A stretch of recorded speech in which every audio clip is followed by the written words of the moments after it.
Thank you, Mr. Chairman. Mr. Holder, Assistant Attorney General Ronald Weich wrote a letter to a member of Congress February 2011, a letter which was demonstrably false.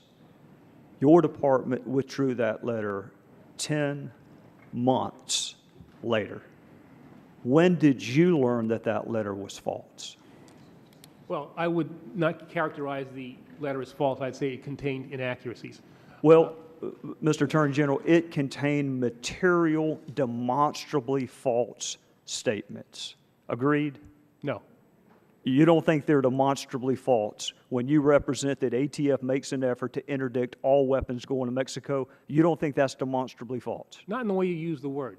You said... Well, how do you know what way I use the word? I'm listening to you. Is it false? Can I demonstrate that it's false?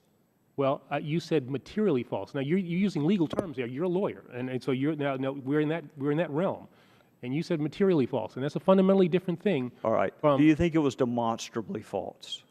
I would say that it was inaccurate. All right. When did you learn that it was inaccurate, demonstrably false? You know, I'm not sure, but I had concerns about it early enough that. In spite of the expression on February 4th, I ordered that investigation on February the 28th, and as it was an evolving process. As time went on, more and more information became available, and it became more and more clear that that letter contained inaccurate information. Well, it strikes me that if a statement that false were made to a judge, you would have withdrawn that statement, that brief, that memo, that filing the moment that you learned it was false. Well, and I'm just curious why there's not the same regard for this branch of government that there would be for the judicial branch of government. Well, if you look at what happened over the course of months between the time of the letter until it was formally withdrawn, there were a number of instances where we indicated that we had concerns about what was in the letter. In testimony that Mr. Weich gave, at one point I believe he says we are not, I don't remember the exact expression that he used, but he indicated there that we had concerns. In a letter that I sent, I guess in October, I indicated there were problems with Fast and Furious, which was inconsistent with what the letter said. There are a number of things that happened between February 4th and I guess December, November, whenever it is that we actually withdrew. Let's go back to February 4th, because there are at least 4 senior DOJ officials who knew or should have known that letter was false at the time it was delivered. Your Chief of Staff, Gary Grindler, saw a map of Mexico where guns were being recovered. He was debriefed on Fast and Furious. He knew that cash was being paid for the weapons in Arizona. Lanny Brewer, you will concede, knew for a fact that gun walking was taking place in February of 2011. Agreed? No. You disagree that Lanny Brewer, despite the fact that he's admitted it, knew that gun walking was taking place by ATF? Mr. Attorney General, there are emails where he admitted it in October of 2010. Hey, now, Congressman, you have to be careful here. He said that he knew about gun walking in Operation Wide Receiver. Right, which is why it's very important. Mr. Weich didn't say Fast and Furious in his letter to Senator Grassley. I see where you're going with that. He didn't make a distinction on Fast and Furious. I'm just trying to be careful here. And I want to be careful too. You don't want to conflate things. I'm not conflating. Okay. Did Lanny Brewer know that ATF engaged in gun walking in February of 2011?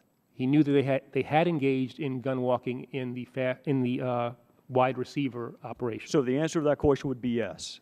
Lanny Brewer knew that any statement that ATF makes every effort to interdict guns and not allow them to go to Mexico, he knew that statement would have been false.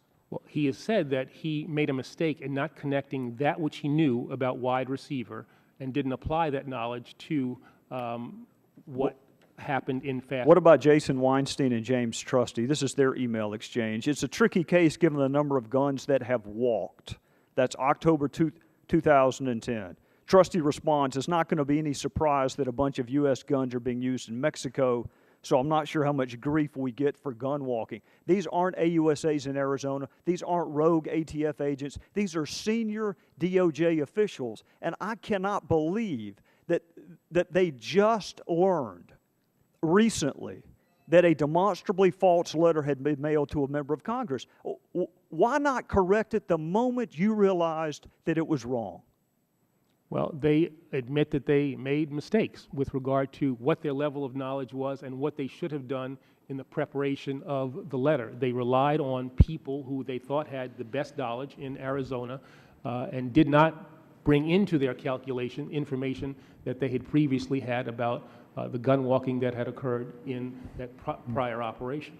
Mr. Attorney General, you brought several law enforcement officials with you today, and I salute their service. It just strikes me, and I'm quite confident I'll get this question when I go back home.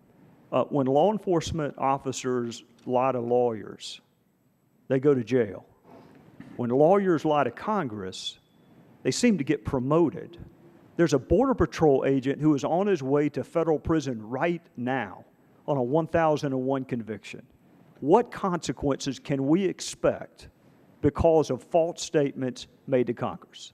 The gentleman's time has expired, and if the Attorney General will respond to the question. Well, as I said, there is an Inspector General investigation that is underway. I'll look at the results of that investigation, but I'll also be looking to see what happened with regard to the creation of that letter, if there's any more information that I can glean on my own before making determinations as to how people will be held accountable for the mistakes that they made. And taking into account in making that determination, what roles have they played in the department? What good things have they done? I mean, one cannot look at these mistakes, I think, in isolation. One has to look at the totality of the person's service to the department, and then on that basis make a determination as to what the appropriate sanction will be. And that's what I'll do.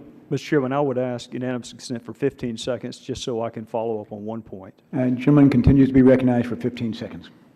Mr. Attorney General, it just seems to me that the policy is now going to be, let's get the least knowledgeable person that we can to write the letter. I found the exchange between you and Chairman Sensenbrenner to be interesting on mens rea.